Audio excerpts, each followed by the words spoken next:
তুমি আমার কথা শোনো না, তুমি কেন কিসের জন্য গোসলখানে যাওয়ার পর এই কোরআনে বসে গোসল করছো?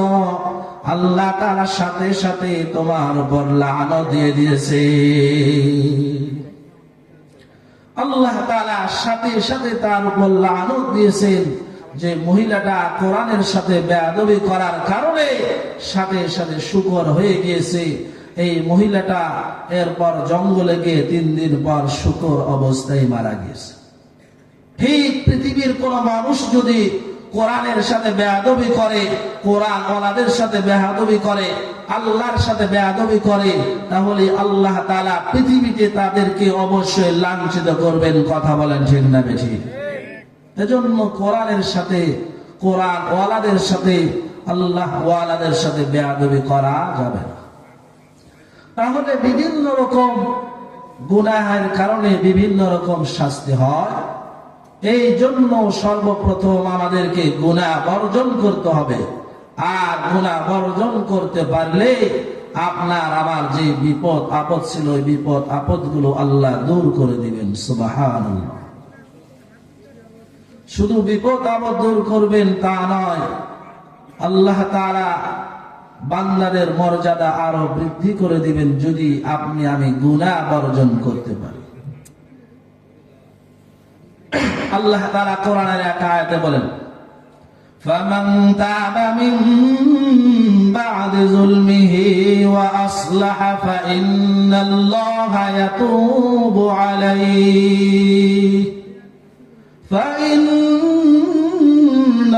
ফাইন্নাল্লাহা গফুরুর রহিম। মানুষ যখন আল্লাহ তাআলার কাছে তওবা করে, তার কৃত গুনার উপর লজ্জিত হয়ে আল্লাহ তাআলার কাছে তওবা করে, সংশোধন হয়, নিজেকে সংশোধন করে, তো আল্লাহ তাআলা ওই বান্দা তওবা তো কবুল করেন।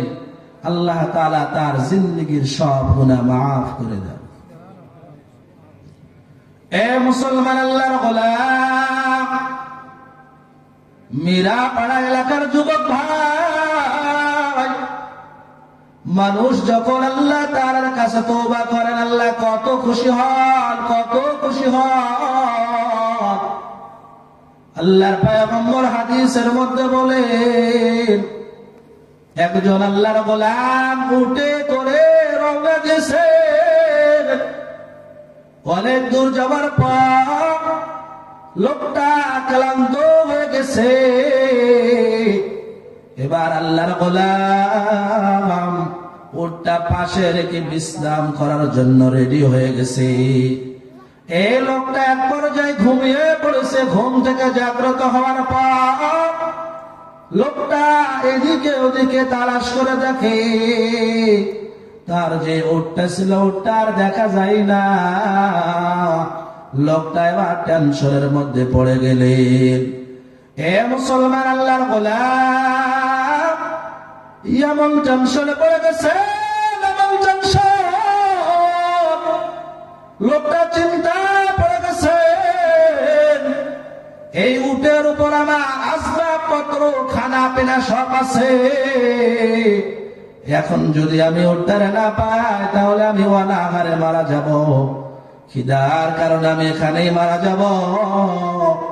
লোকটা চিন্তা করতে করতে আবার ঘুমিয়ে পড়েছে।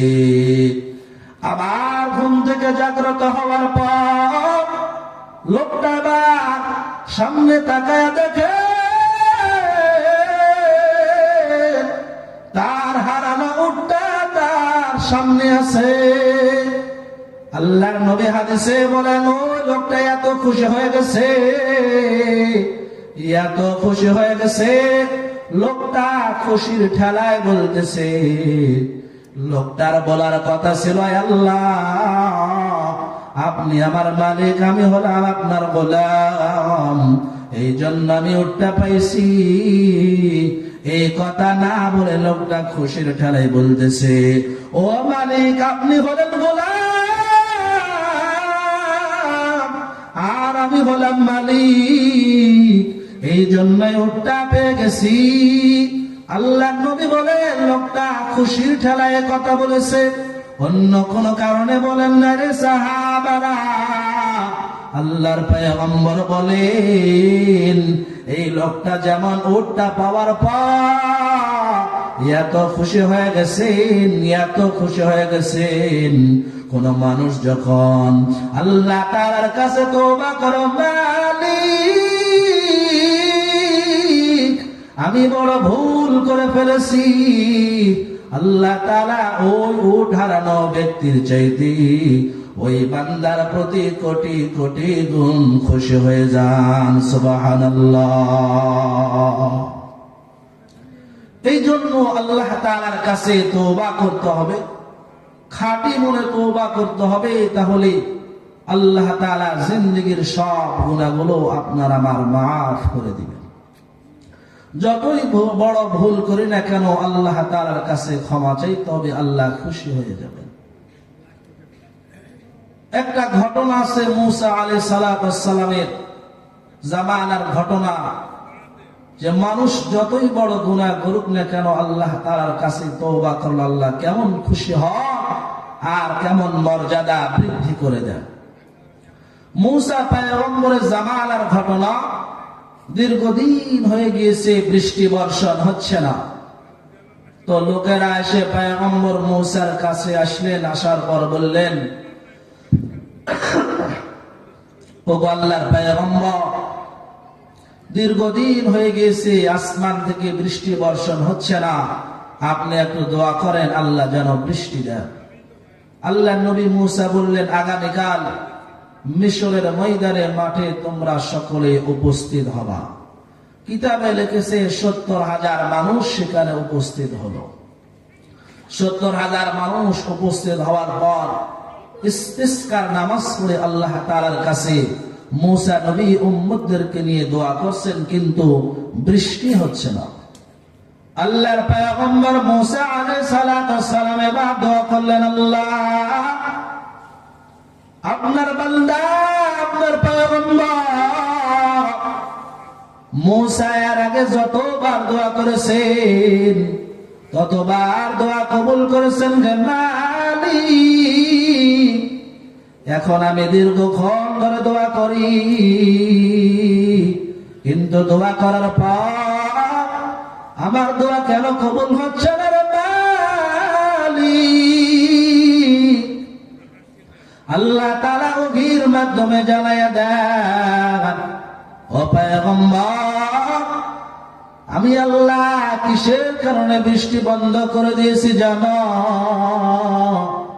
তোমাদের ওই মজলিসে এমন একটা গুনাহগার আছে রে পয়গম্বর, যেই গুনাহগার লাগাতার 40 বছর ধরে আমি আল্লাহরে ডাকে না, আমি আল্লাহরে 40 বছর ধরে একটা বারের জন্য আল্লাহ বলে ডাক দেই না, যার কারণে আমি আল্লাহ রাগান্বিত হয়ে বৃষ্টি বন্ধ করে দিয়েছি।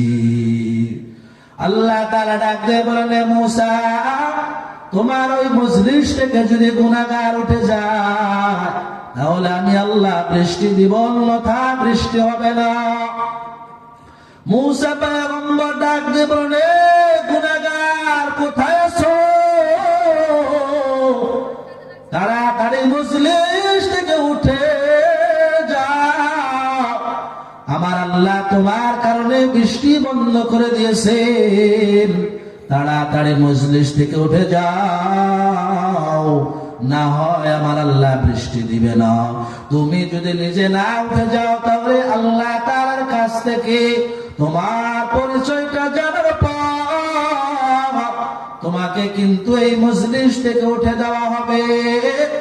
এবার গুনাহগার চিন্তায় পড়ে গেলেন, আমি যদি মজলিস থেকে উঠে না যাই তাহলে আল্লাহ তাআলার কাছ থেকে পয়গম্বর মূসা আমার পরিচয়টা জেনে আমাকে মজলিস থেকে উঠে দিবে।